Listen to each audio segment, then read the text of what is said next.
പിന്നെ എന്റെ പ്രത്യേകമായ അഭ്യർത്ഥന തുടർന്ന് അദ്ദേഹം ഇപ്പോൾ തന്നെ മിനിസ്റ്ററെ നേരിട്ട് വിളിച്ച് സംസാരിക്കുന്നതാണ്. ആ നമ്പർ എന്തായാലും. ഹലോ, ആരാ സംസാരിക്കുന്നത്? ഞാൻ റോസ്മേരിയാണ്. റോസ്മേരി? ഏത് റോസ്മേരി? നിങ്ങൾക്ക് ഏത് നമ്പറാ വേണ്ടത്? ഇത് ഏതാ വെള്ളമില്ലാത്ത പഞ്ചായത്ത് ഏതാണ്? പിന്നെ ഒരു ഗൗരവമുള്ള ജോലി നിന്നെ ഞാൻ ഏൽപ്പിക്കുകയാണ്. കടപ്പുറം. ഓ മനസ്സിലായി. ആരേ മോളെ?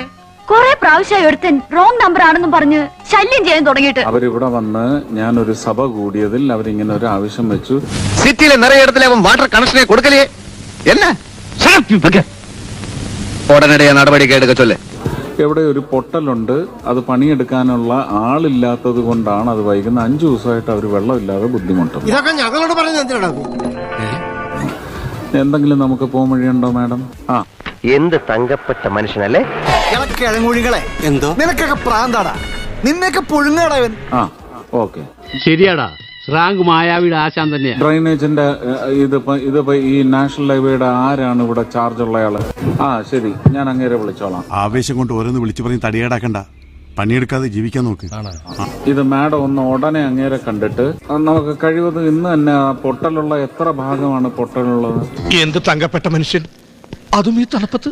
This is India. ഇതെന്താ അവര് റീലൊക്കേറ്റ് ചെയ്യണോ? ഈ പൈപ്പ് മാറ്റി സ്ഥാപിക്കണോ? അതെ, അതിൽ കൂടെ വെള്ളം കൊടുക്കാൻ പറ. അതിൽ കൂടെ റിപ്പയർ ചെയ്ത് ടേപ്പോ അല്ലെങ്കിൽ ട്യൂബോ എന്തെങ്കിലും കൊണ്ട് ചെന്ന് ചുറ്റി ഉടനെ വെള്ളം കൊടുക്കാൻ പറ.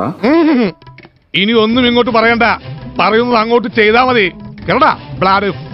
അത് നിലനിർത്തിക്കൊണ്ട് അടുത്ത ഇനി ഡീവിയേഷൻ വല്ലതും ഉണ്ടെങ്കിൽ ഉടനെ ഒന്ന് ചെയ്തു കൊടുക്കാൻ പറ. കാര്യങ്ങൾ വിശദമായി പഠിച്ച് വേണ്ട നടപടികൾ ഉടനെ എടുക്കാൻ പറഞ്ഞേക്കണം. അങ്ങേരുടെ നമ്പർ തന്നാൽ ഞാനും വിളിക്കാം. അതെ, ഇവിടുത്തെ സൗകര്യങ്ങളിലൊക്കെ ഹാപ്പിയാണല്ലോ. കൂടുതൽ സൗകര്യങ്ങൾ തന്ന് ഞങ്ങളെ വീർപ്പ് മുട്ടിക്കരുത് പ്ലീസ്. കുടിക്കാൻ എന്തെങ്കിലും എടുക്കട്ടെ? ഓക്കെ.